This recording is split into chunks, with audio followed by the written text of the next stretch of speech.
Welcome to The Long Run. This is a podcast for biotech adventurers. I'm your host, Luke Timmerman. Today's guest is Isabella de la Houssaye. Isabella is a former attorney on Wall Street, a mother of 5 kids, and a terrific endurance athlete. She's run marathons around the country, ultramarathons, even completing an Ironman triathlon. She's also a stage 4 lung cancer patient. She owes her life and her vitality to some extraordinary advances we've seen in cancer biology. You can listen to her describe her molecular profile and how that fortunately matched her up with a drug that worked wonders. She's now making the most of every day. Her story is inspirational, to say the least. Some of you may have read about Isabella in the New York Times last year. The Times wrote about Isabella climbing Aconcagua, the highest peak in South America, at 22,840 feet, with her daughter after being diagnosed with stage 4 lung cancer. The story resonated deeply with me for a few reasons. First, to see a cancer patient living life fully, that's a beautiful thing. To see someone cherishing every day and spending it with family in a meaningful, bonding environment, that hit me. I also love the mountains, and I know how demanding it is physically and mentally to climb that peak and push yourself in the thin air with 2 healthy lungs. It took immense strength and mental toughness for Isabella to reach the summit and get down safely, which she did. If you haven't read that story, I encourage you to go back and read it. Seeing people like Isabella thrive, essentially she's the living, breathing personification of everything I dream of through my charity work for the Climb to Fight Cancer at Fred Hutch. Isabella is now on her new mission. She's bicycling across America to raise awareness for lung cancer patients. She will be spreading the word about mindfulness and positive thinking and how that has gotten her through some tough times. You can follow her journey starting today, March 10, in San Diego at bikebreathebelieve.org. As members of the biopharma industry, you get to go to work every day with people who have the capacity to extend life and improve quality of life for people like Isabella. It's an amazing thing when it works. I hope you find her story inspiring. Now, before we start, if you like The Long Run and you don't already subscribe to Timmerman Report, you're missing out. One longtime reader, Oleg Nodelman of EcoR1 Capital, wrote, "Timmerman Report is essential reading at EcoR1 Capital. Luke's thoughts and insights not only report on the biotech sector, but help shape it." End quote. Go to timmermanreport.com/subscribe to get yours today. Ask me about group discounts. Luke at timmermanreport.com. Now, please join me and Isabella de la Houssaye on The Long Run.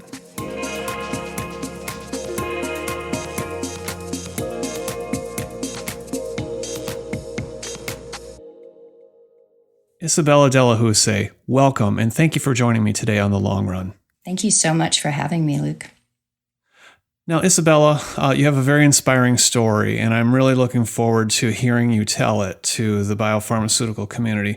But before we walk through kind of your life story, can you tell me just a little bit about this bicycling across America expedition that you were about to embark on here to raise awareness for lung cancer? Absolutely. So I will be biking from San Diego to Florida, Jacksonville, Florida, starting March 10th to raise awareness for lung cancer. It's coming together really quickly because I'm currently being treated at Sloan Kettering for stage 4 lung cancer and have to fit this in my own treatment schedule. So it's being fit between my scans. I was very lucky to have a stable scan a few weeks ago, and so I'm going to try to do this ride in the time I have before my next scan and do as much awareness raising as I can in the course of the ride. It's really amazing to have stage 4 lung cancer and to be able to do this and some of the other things you've done. You're many things, like we all are. A lawyer, a career woman, a mom, a patient, and an endurance outdoor athlete. So I wonder, maybe, Isabella, can you just start us from the beginning? Where does your story start? Sure. So my story starts in Louisiana, where I was born and spent the early part of my life in Southwest Louisiana, good old Cajun country. And then I went from Louisiana to Princeton for college, and then on to law school, and became. Now, wait a second. Going to Princeton from Northwest Louisiana? Southwest. We're talking bayous. Southwest. Okay. Yes. That's a big transition. Can you tell me a little bit about what kind of, you must have done pretty well in school. How did you make that move? So I was always very intellectually curious. So that equated pretty much to applying myself and doing well in school, and really always wanting to expand my horizons. So that's where, looking at Princeton and moving from Louisiana to New Jersey for college came from. One of the things, though, growing up in Louisiana, there's a lot of messaging to women in particular about what their roles are. And in my growing up years, a lot of that was, your role is to be a wife and a mother. And then you also have messaging about sort of the Southern, what defines a Southern woman. And, when I got to Princeton, this is just a great, I think, example. So today I like to climb mountains. I do trekking. I'm used to carrying my own pack. When I got to Princeton and during orientation, they said we were going to go backpacking through the Pinelands, and I was given a pack, and I fully expected someone else to carry it for me, because that's what men did in the South, for women. I've come a long way. And the same with sort of redefining, motherhood's been a big part of my life, as has being a wife, but I've also tried to have my own career and path and passions. Okay. So you went to Princeton. What did you study there? I studied politics and European cultural studies. Okay. Did you have an idea of what you wanted to be when you grow up? I knew I wanted to do something that exposed me to travel and the international community. And so I chose the legal path. My father was a doctor. I knew I did not want to be a doctor. And in the world that I came from, those were like the options, if you want to go on, you're a lawyer, a doctor, and being a lawyer was the path I chose. It actually wasn't a more sophisticated choice than that, but it has turned out to be it was a wonderful path and a wonderful way to develop critical thinking skills, and really launched me on a path to international exposure and experience. So you went to Columbia for law school. What did you specialize in? So my focus was international law and really international relations. And I wasn't sure at that point whether that would be at the transnational level, where you're looking at transnational organizational work, or working with legal issues that arise in the private sector. And I ended up doing project finance, which was developing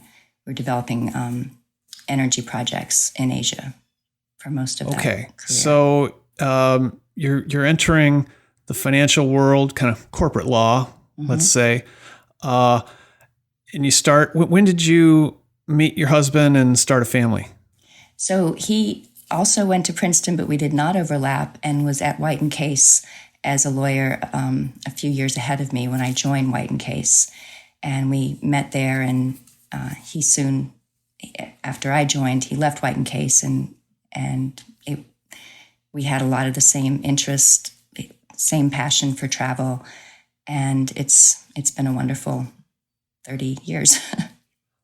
Okay. And so how long did you stay kind of in that full-time legal world? I mean, that's a pretty demanding, pressurized kind of environment, I would imagine. It was very high pressure, very long hours, and I I was at White and Case for 7 years, counting a year. I clerked in the Southern District, and then moved from White and Case to Lehman Brothers. And for most of those years at White and Case, I was in Hong Kong and joined Lehman Brothers in Hong Kong. And the trick actually was trying to manage that career with having children. I had started my family as a young attorney, and that was very difficult to try to manage and balance all of that. Yeah. What kind of leave policies or support did they offer? Yeah, this was early on, so not much.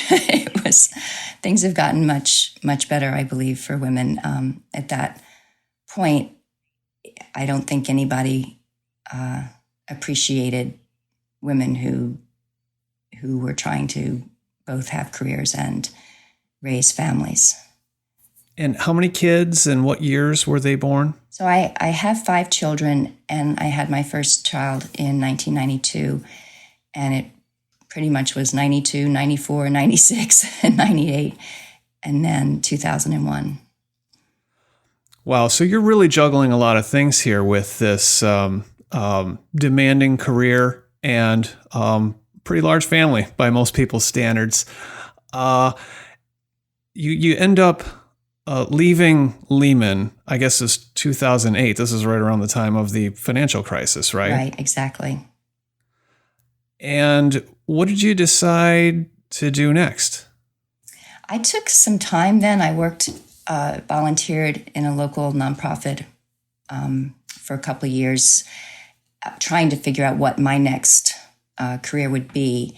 And I came back to one of my original interests in college, which was cultural studies, and became involved in a business called Material Culture, which is a retail institution for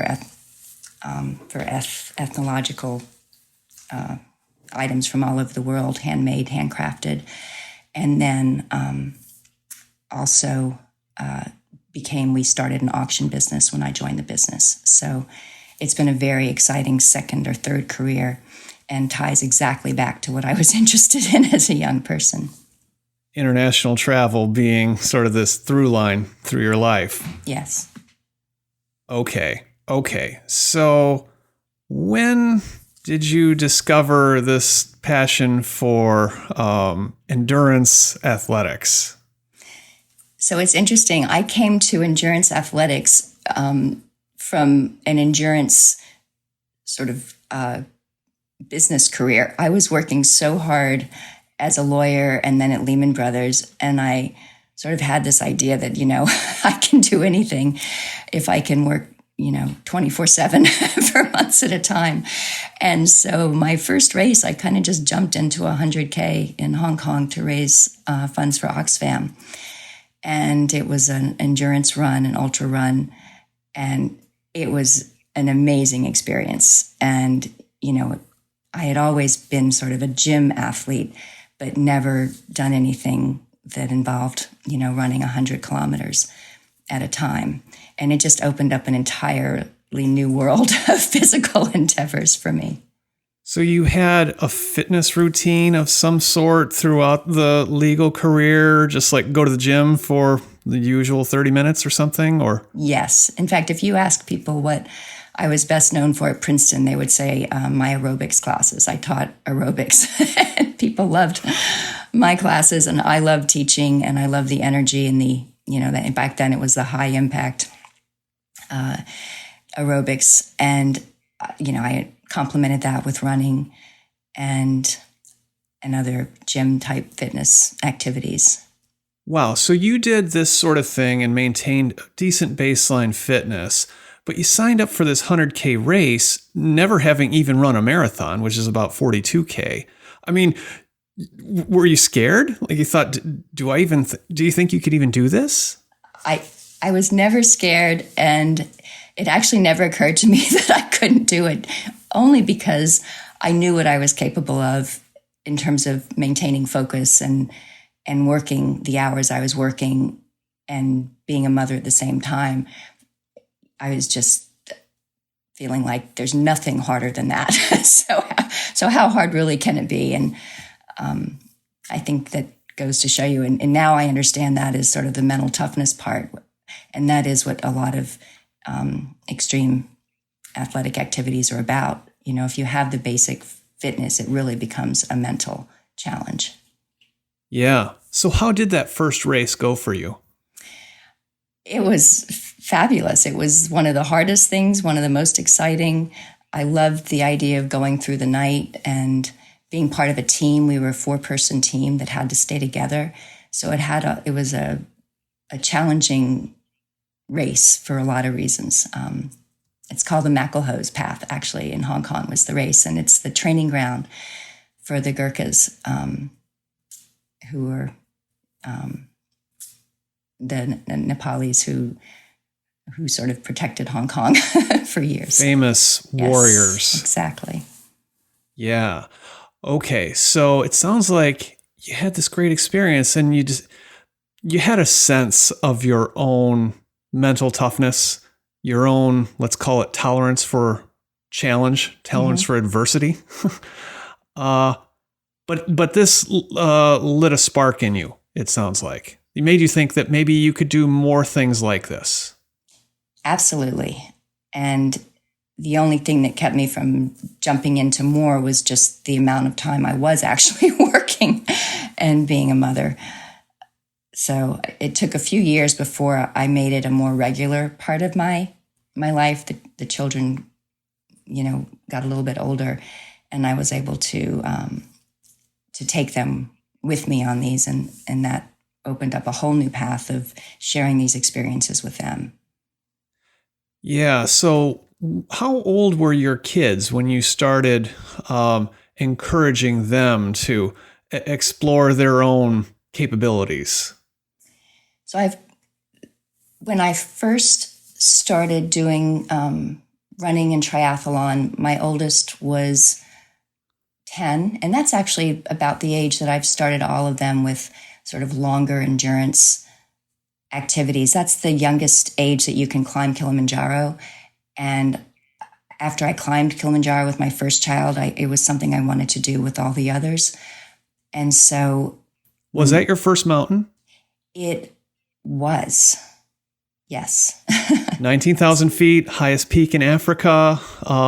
Tens of thousands of people do it every year, but it's really, I've been there. I was there a year ago. It's special, and it's especially special when you can share it with a family member. And your oldest was how old at the time? He was actually a little bit older. He was probably 13. We actually came to climbing Kili because we went to Kilimanjaro to run the marathon. So it was actually an afterthought that we were going to climb Kilimanjaro. It was offered as an option after the marathon. And I don't know that either of us knew exactly what we were getting into, but we both loved the experience. And that experience inspired him to go on and climb the 7 summits for Trevor Project as part of his Gap Year project. And it inspired me to continue climbing mountains as well. For those unfamiliar with the 7 summits, these are the highest peaks on all 7 continents. It's a major lifetime achievement for mountaineers. I think about 500 people or so have done it. I'm on number 5, and I plan to complete the 7 within a few years. But really impressive that your son has gone on to do that. But back to this experience on Kilimanjaro. This is different than running 100K or other kinds of endurance activities. What did you learn or take away from that experience with your first big mountain? How much I had to learn was the first thing. There's so much that goes into a challenge like that that's actually, in addition to your fitness, the altitude piece. I'd never experienced altitude before, and learning sort of what that does to your body and how to manage the fear that can come with that was a big learning experience. Learning about the importance of equipment and preparation. It was a powerful experience, and probably one of my first real experiences with intense mindfulness to be able to stay focused in the moment and and not let fear get the better of me, and, to make good decisions all the way up. I want to come back to this question of mindfulness and mental toughness later. But at what point did you get your diagnosis of lung cancer? So I was diagnosed with lung cancer in January 2018. And just to give you a little bit of the backstory, I had been at that part of my life really competing in marathons and triathlon and climbing and doing really well. I was a competitive athlete and winning my age group, sometimes winning races all out. And even the fall before I was diagnosed, I was still very, very strong and did not have any sense that I was as sick as I was. I knew I had a pain that felt like a muscle pain in my back, but the lung cancer diagnosis was a huge surprise and wake-up call. And obviously you're not a smoker, right? I have never smoked. I don't drink alcohol. I don't eat much meat. I try really hard to be a healthy person. So can you say a little bit about what the doctor said, what the diagnosis was? So it took about a month to really fine-tune the diagnosis. And, it starts with you have tumors, and then maybe they're not cancer, maybe they are, and then it is cancer, and then it's non-small cell lung cancer. And then within non-small lung cancer, they have to do, or they're doing now, the mutation testing to determine what kind of treatment will be effective. And that was a huge and important step in my diagnosis and enabled me to get on a targeted treatment that has enabled me to continue to live the life that I would like to lead in terms of being physically strong and active. Okay, so living in and around the Princeton area, you have access to some of the best doctors there are, and you very quickly got what sounds like a molecular profile, a specific mutation. They could see what was driving your cancer. Exactly. I am EGFR positive, and there are targeted therapies for that mutation. It's my understanding there are 6 mutations in that non-small cell world that they have targeted therapies for. And I was very lucky to have the EGFR mutation. It was a long process, though, and very stressful. It took about a month to get the tumor biopsied and to have the mutation testing done. And they were feeding me the results sort of piecemeal. So I found out I did not have the mutation for the first 5. And that left me feeling pretty desperate that I'd be EGFR positive. And in fact, I was. And that is the most common mutation for women who've never smoked. Wow, I can imagine, given everything that you had going on in your life at the time and really self-identifying as an endurance athlete and taking pride and seeking challenge in all the things that you did, this must have really hit hard. It would shake a lot of people up to get that kind of diagnosis. It really did hit hard. And what was interesting as well about my state of mind at the time, I had been practicing a yoga mindfulness. I had taken that path about 10 years earlier to help manage the stress I had from at that point I had 5 teenagers and I was still trying to have a career. And I turned to mindfulness and meditation for help. And I was feeling before my diagnosis that I had found the answer to longevity and to, living a healthy life. And so it was such a shocker to be diagnosed and then to find, I sort of came to the realization over the first few weeks after my diagnosis that all of that training was actually training I needed to sort of prepare to die in a way. It helped me embrace the diagnosis, accept it, and really move quickly beyond the fear and negative emotions that come with the diagnosis, so that I could really focus all my energy on moving forward and being positive and doing what I could to heal myself that way. But there was this period of uncertainty followed by a definitive diagnosis of being EGFR positive.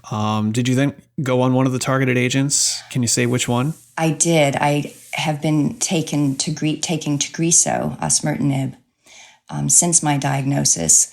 And literally within 24 hours of starting Tagrisso, I felt better. I mean, it was an unbelievable drug. And I had, by the time I was diagnosed, the cancer in my spine, even in the month between diagnosis and starting treatment, it had eaten up my entire sacrum. I mean, I was bedridden, in tremendous pain. The cancer was in my pelvis. I had 6 tumors in my brain. It felt like I went from being a normal person to near death in a month's time. And then as soon as I started the treatment, things began to turn around. It was amazing. Wow. That is remarkable. That's kind of what gets people out of bed in the morning in the biopharmaceutical industry, hearing stories like that. So I would imagine like your whole life goes on hold during this. I mean, you're probably thinking about getting your affairs in order. You're talking to your husband about your kids. I can barely imagine. You're certainly not planning the next 100K race or the next mountain or anything like that. Right? That is true. Although in between my diagnosis, I had been on a mission to run marathons in all the 50 states. And I did actually try. I'd flown down to Arizona to try to, I had 7 left at the time, to try to complete Arizona. And it's the only race I couldn't even get to the starting line. I don't know what I was thinking, but that was a huge wake up call. And, I came home and then just waited until I could start a treatment. And it was about 4 months after I started Tagrisso that I was actually able to go back to Arizona and do that marathon. So at this point, it sounds like you've got a new lease on life. You're feeling like, hey, I can plan some of these things I've always wanted to do, like completing the 50 states of marathons or some of these other mountains. This would have been what time frame? This is spring of 2018? Yes, it is. Yes. What else were you thinking of in terms of how to reorient your life with the time that you have left? So I tell you, to the extent one can say they're grateful for a diagnosis like I had, I truly am, because it was an amazing wake-up call for me to be more present in my life, to my children, to my family, and just to my actions. And it's made practically every moment since a really joy-filled moment. I mean, I really have, the past 2 years have been the best 2 years of my life. And, Tagrisso has enabled me to move forward. But part of the joy is also in just the recognition, the real recognition that we're all terminal, and I'm actually not any different than anybody else. I just happen to have a diagnosis, but we are all terminal, and probably all should live in this state of awareness of that, and enjoy every moment that we have. Well, you've been blessed, and you recognize that after this kind of diagnosis, that life is short, and you want to live it fully. Not just live longer, but live fully. Yes. What do you want to do with that time? And you decided, And this is where I and many others became aware of your story in the New York Times. They ended up writing a story about your quest to climb Aconcagua with your daughter. Can you tell us a little bit about how that came about? Sure. So one of the things that was on my mind at the time of the diagnosis is how I was going to pass on the life lessons that you want to pass on to your children in what could have been a month or two time frame. When I was diagnosed, the prognosis wasn't great. It was very much a get your life in order, unless you happen to be responsive to one of these targeted therapies. So I sort of jumped into trying to think of what I wanted to teach my children and how I could teach those lessons quickly and effectively. And in my own experience, saying things is one thing, but doing things is another. And so I knew that doing things with my children would be the best way to teach those lessons. And each child needs sort of different lessons. It's not like one package fits all. So I sort of set about thinking, okay, well, what do I want to teach my daughter? What do I want to teach my sons? And sort of making a little game plan around each of them. And as I got stronger on the Tagrisso, I was able to think about executing some of the, experiences I wanted that I thought would be useful to teaching the life lessons. Actually, the first journey I took was a walk. We walked the Camino, my fourth son and I, from in Spain to Santiago. We actually started in Lisbon, and that was part of me healing the bones that had been broken in my body from the cancer, was just daily walking. And that journey was a very powerful one for both of us. It has so many life lessons. And, the idea that you just don't know what's around the corner, one way or the other, is a big one that you take away from walking the Camino. And so I went. So How far is that? 500 miles was the distance that we walked. Okay. Not as challenging as a 100K run, the way you used to run, but it's sort of like proverbial walk before you can run sort of thing. Yes. Build some strength back up. Yes, exactly. That's what I was trying to do. And, for me, it was very important to be connected to nature as I built my strength. And that was very powerful for me to be outdoors every day for 26 days to walk that Camino. And I came back from it feeling so much stronger spiritually, physically, emotionally, and having passed sort of those life lessons on to my son. So that was the first journey with one of my children. And then, the story that the New York Times wrote about, the climb of Aconcagua, was the activity that I did with my daughter. She's very adventurous, and I knew it had to be something that would grab her attention. And so it was a big challenge for both of us. A lot more demanding. Now, for those not familiar, Aconcagua is the highest peak in South America. It's in Argentina. Its elevation, 22,840 feet. So it's quite a bit higher than Kilimanjaro. This would have been the highest. It's the highest mountain in the world outside of Asia. And I'm taking it, this would have been your highest peak. Yes. Correct? Yes. And had your daughter done anything like this before? She and I had climbed Kilimanjaro together when she was a teenager. And we had climbed smaller, mountains. It's Kota Kinabalu in Malaysia, but nothing like Aconcagua. So okay. Now, again, for those unfamiliar, this is a 3-week trip. I've done it, the same route that is described that you did. And I don't have stage 4 lung cancer, but I'll tell people that this is a demanding, it's not technically challenging, but it's a physically demanding climb to get up there, almost 7,000 meters high. And I can't even imagine doing that with stage 4 lung cancer, the lung capacity required. This is something special, something super demanding that you put upon yourself. Yes, it was.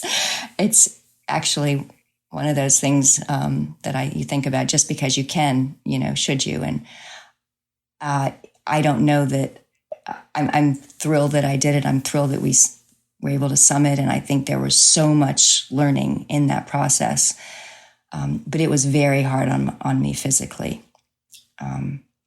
It took all the sort of mental, focus, mindfulness tools I had to manage the fear that came with, the difficulty with breathing as you go higher. And I mean, that was probably the most fear-inducing, was just when you wake up in the middle of the night and you can't breathe. And that's quite normal, actually, with altitude. But it scared me more, I think, because of the diagnosis. But it was a very,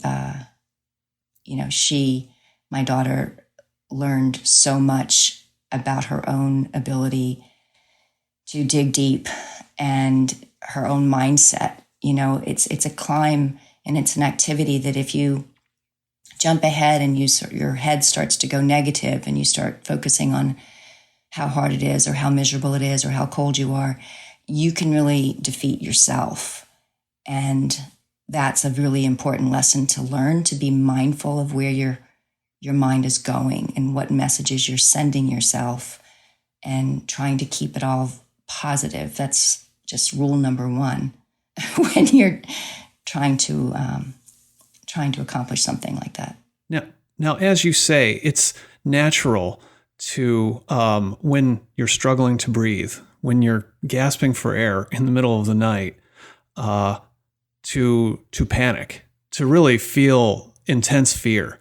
And having been there myself on Mount Everest on a couple of occasions, I know that is counterproductive.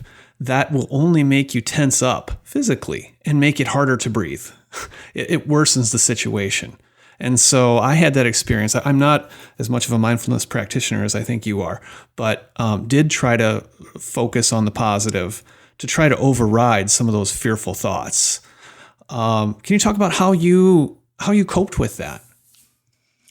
So it's interesting. I was very pleased with myself at the time because I, quote, managed my fears. I was able to be very tuned into the moment and just sort of kept repeatedly asking myself, can you breathe? Yes, even if it's more limited, I'm still breathing. I don't have frostbite. I can take the next step. And then you take the next step.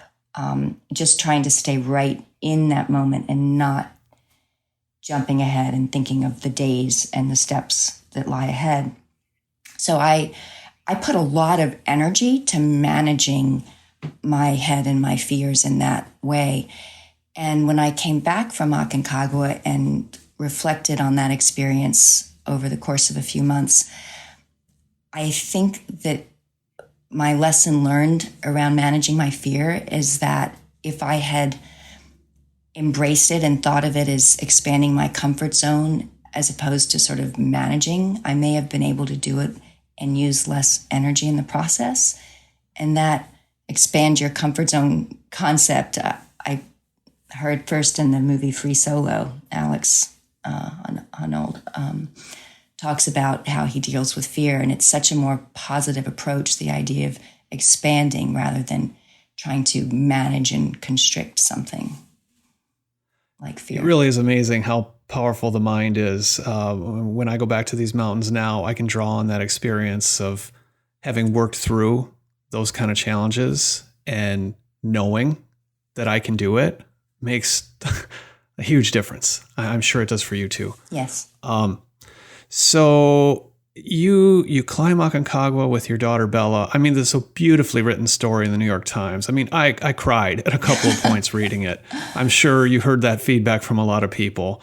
How did things change for you after that big photo spread and everything ran in the Times?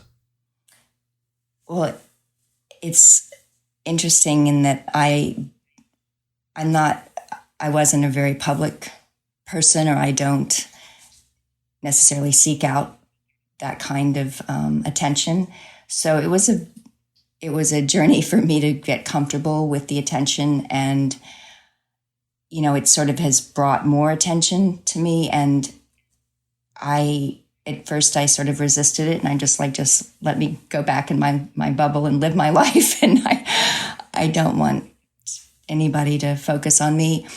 And then I've come to this place where if I can be a vehicle for messaging, awareness building for lung cancer, and sharing mindfulness tools, then I'm fine with the attention, and I will be that vehicle. It's a new place for me, and I've gotten more comfortable with the attention and trying to use it to message really positive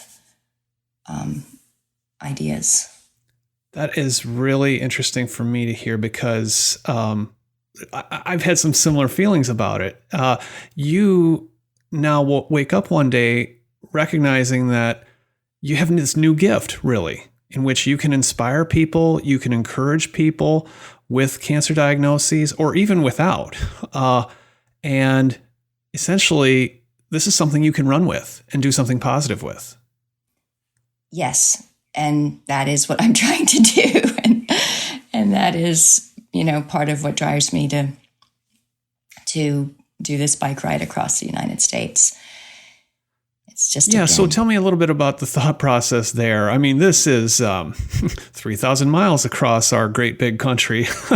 How did you come to this as your next big challenge? So since I was 40, I guess, I've embraced triathlon, so swim, bike, run. So I learned to bike later in life, but it's become an activity that I enjoy. And I've actually done a few cross-country trips with my children across UK, and across recently with my husband and daughter across Tasmania. And then my son, who biked across the north to South Africa. So I had experience with how wonderful it is it's a great way to see a country, to engage with people along the way. And it sort of ties to my cultural interest in people and places. And so it was an idea that I had before I was sick, that, one day, I'll bike across America. And when I got sick, I thought, well, I can put that idea, I took that one away and, live vicariously through someone else. But I can still bike. I'm actually a stronger biker now than I am a runner.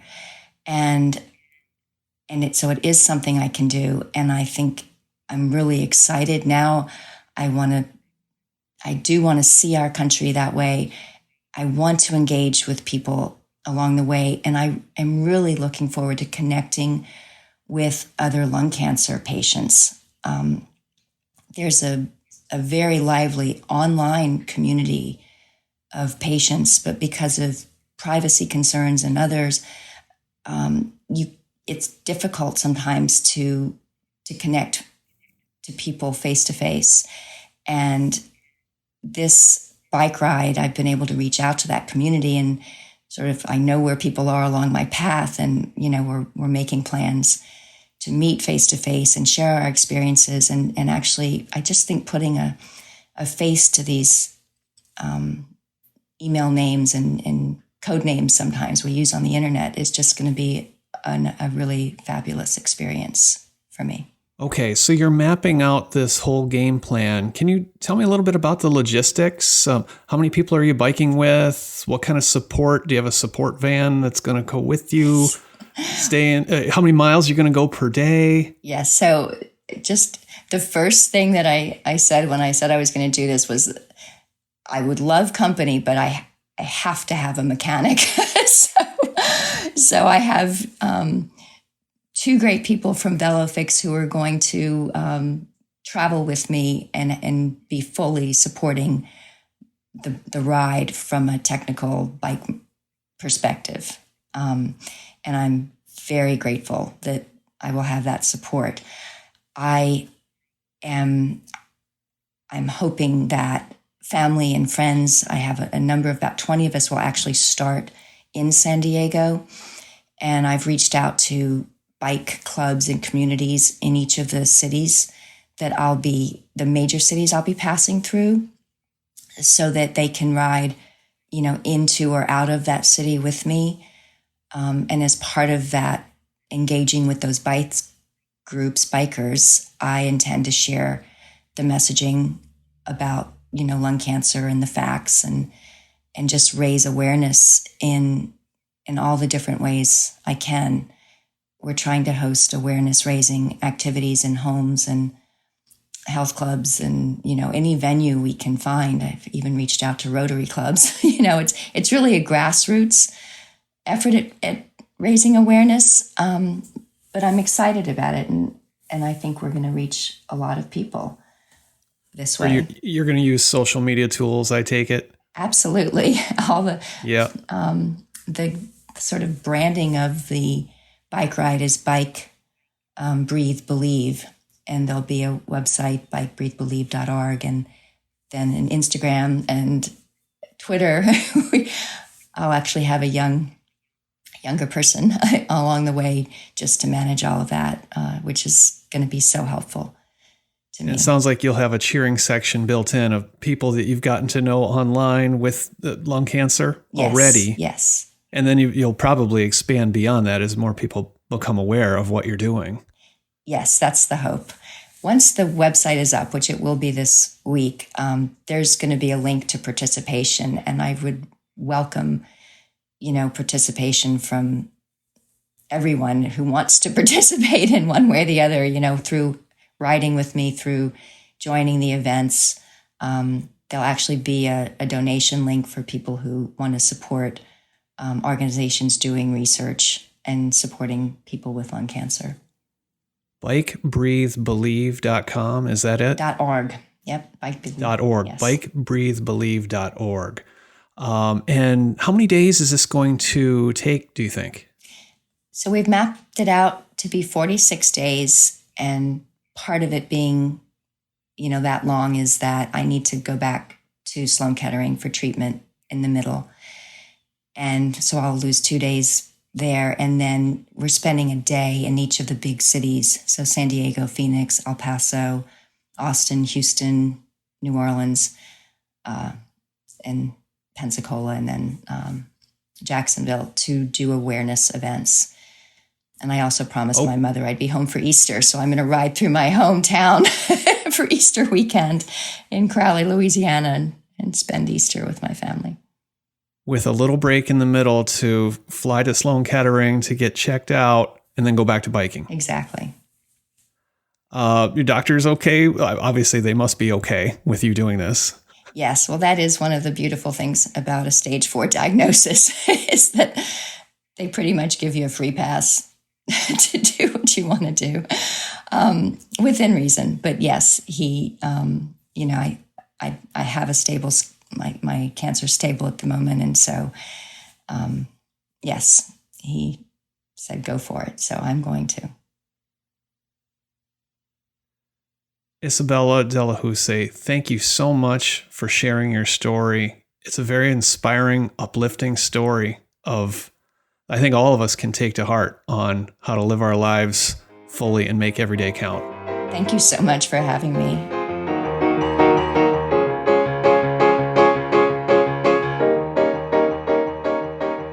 Thanks for listening to The Long Run, a production of Timmerman Report.